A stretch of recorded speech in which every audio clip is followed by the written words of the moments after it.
happen if we take two bioengineered and very intelligent creatures and put them up against each other. We're always doing these matchups, but I thought it would be really interesting to put Ripper, the Indoraptor from Jurassic World Fallen Kingdom, up against one of the white spikes from the movie The Tomorrow War, as per a request. So yes, you ask, we answer.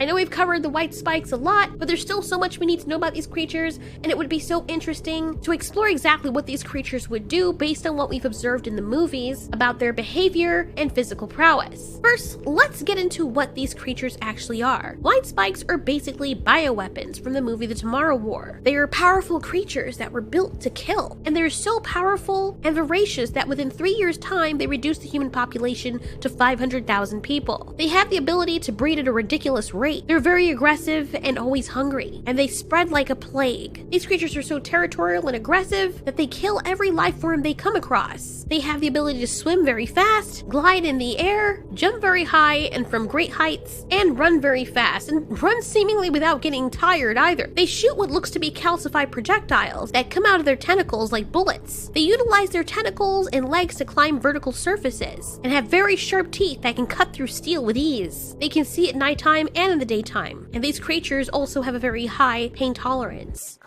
And then there's the Indoraptor, who I nicknamed Ripper. He was a new hybrid dinosaur secretly created by Dr. Henry Wu in the Lockwood Manor basement lab in the movie Jurassic World Fallen Kingdom. He's highly aggressive, he has impressive stamina, can climb very well, and is very intelligent. He also has an armored back that can withstand bullets at very close range, which is kinda spooky. He can walk on 2 legs, as well as on 4, but he preferably runs on 4. And it's said that he has the ability for echolocation, but we never really see him using it in the movie. To be fair, we've only seen Ripper in his captive state and not at his full potential. But what if he had a bit more experience and fought one of the white spikes? And to make it fair, let's put him up against the queen, since she's more his size. Let's set up the battleground. Let's make it initially in a wide open space. There are no other white spikes save the queen. She alone will be going up against the Indoraptor. Keep in mind that the queen white spike is highly aggressive, but Ripper is more curious. Being as intelligent as she is, and seeing Ripper as something much larger than what she's used to anyway, the queen white spike would probably just shoot her spiky projectiles from a distance. Ripper, never having experienced anything like this, since there's no creature that does exactly what she does in the way she does it, would have been caught off guard and pierced in the shoulder and the side. Unfortunately for Ripper,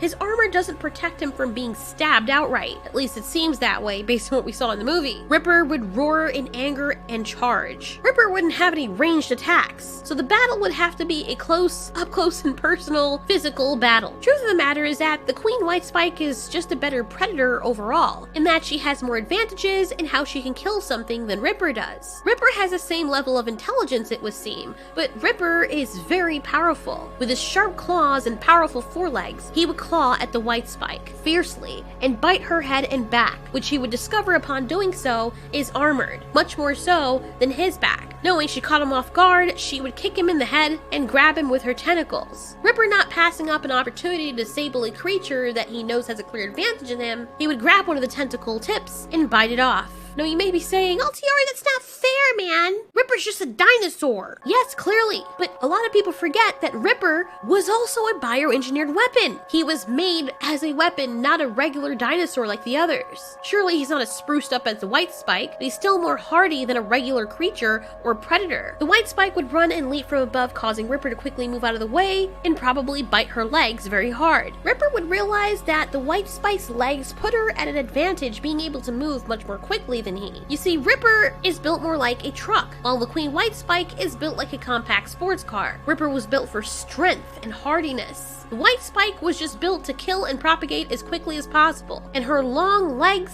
would give her and her horde the ability to jump very high, run very fast, get to anywhere, and to inflict danger and escape it as quickly as needed. The queen white spike would take this opportunity to try and rip into Ripper's neck. However, Ripper's claws are way more formidable than that of the white spike's claws, while her teeth are way more formidable than his. Ripper would roar out in pain, having his flesh ripped out of the back of his neck. And while the Queen White Spike would stand over him, ripping him to pieces, he would take that opportunity to bite her in her stomach, ripping the soft flesh away from it. The White Spike would kick him out from under her, dripping her amber blood all over the place. She would then most likely run for the trees, which would give her an edge, being able to climb much better and faster than Ripper. We've seen the White Spike Queen, as well as her subjects, when they know they're losing, run off somewhere real quick to try and get the drop on the prey or the opponent, essentially clever girling them and catching them by surprise. While she's in the trees, she would start shooting her projectiles at Ripper, several of which would hit him in the neck and then in the side. Ripper most likely would be okay if it doesn't hit him exactly in the head. We have to also remember that Ripper also has a very high pain tolerance. He was built as a weapon for fighting. Roaring at the Queen White Spike, he would go after her and try to get up the trees but would fail. Being engineered to be overly aggressive, the Queen White Spike would eventually come back down, seeing that Ripper is just using the tree cover to hide from her and the projectiles. Ripper, surely as a clever boy, would find a way to ambush the White Spike, probably making little noises with his tail so she thinks he's in one place when he's actually beside her. Understanding quickly that the soft spot of this creature is the other side, he would try his best to get to her through her stomach or turn her over on her back, which she would fight him with all of her might. Getting into a fight with this thing, however, is not very pretty.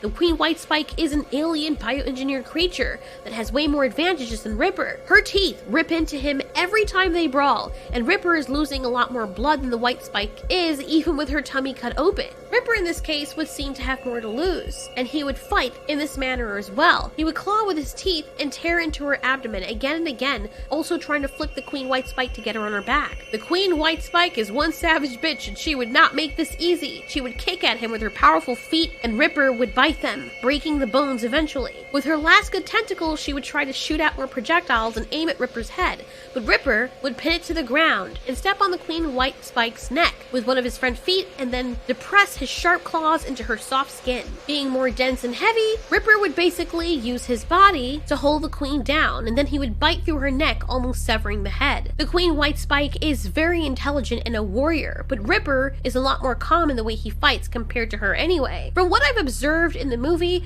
when the Queen White Spike or any of the Queen White Spikes are in the thick of things, a lot of the time they seem to throw caution to the wind, and this is so she can win at all costs. It's not her fault, because she's been bred to do so. Ripper, on the other hand, has been bred to be stealthy and to calculate his opponent even in the midst of battle. Understandably, Ripper did not show much of this in the movie, but that's what they bioengineered him to be. Anything with Velociraptor DNA in Jurassic Park's universe has the innate ability to apparently trick people and to cause their prey to underestimate them. Sure, the Queen White Spike has a lot of experience and has done this before with humans, but not to the degree that the Indoraptor has. After all, Ripper is seriously seen toying on purpose with his human prey. Now yes, the Queen White Spike does this too in the movie, pretending to be more doped up so that she can make her warrior cry when the humans are least expecting it. Just like Ripper, she also gets the concept of vengeance. So looking back at it, I do think it's a little unfair to say one is more intelligent than the other. After all, they're both bioengineered to take down a specific target, but it seems as though the Queen harbors a lot more emotional violence than Ripper does, to the point where it will defy all logic for her to seek vengeance. So because of everything considered, Ripper the Indoraptor would win this fight, at least in my opinion. If you guys think differently, let us know in the comments, and thanks so much for watching. This has been Ultiori. You ask, we answer.